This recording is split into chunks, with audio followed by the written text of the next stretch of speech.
Coming at you today with another video from the tobacco company in Lemoyne, Pennsylvania. Smoking on one of my go-to cigars, Payback.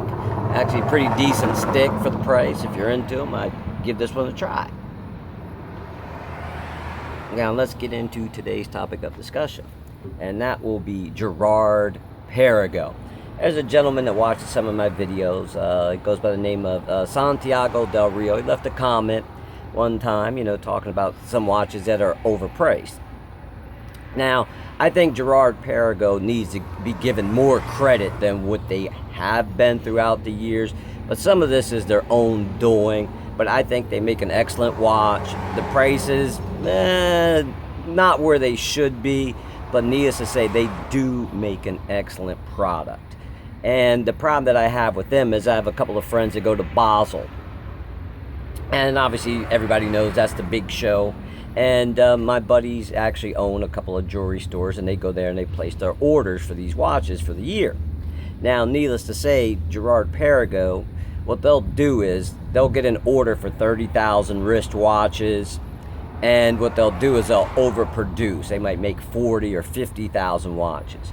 And if those particular watches don't sell, what they do is put them on the gray market, or they sell them through eBay. Now, if you check out Girard Perregaux prices on eBay, they typically don't do well. I mean, I've seen 40, 50, 60, 70% discounts on new watches.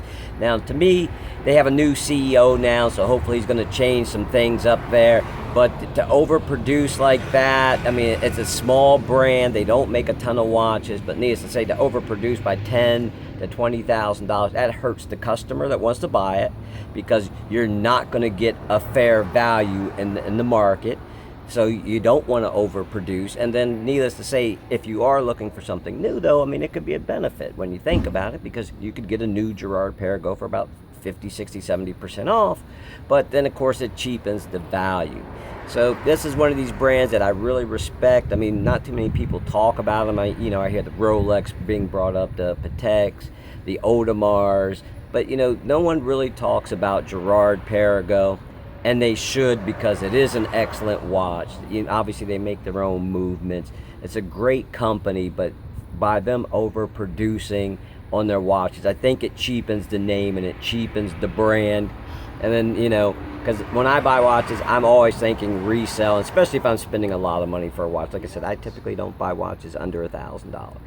And I don't, because it's the resale value. Because I trade my watches a lot, I sell my watches a lot, so I always think about the end game.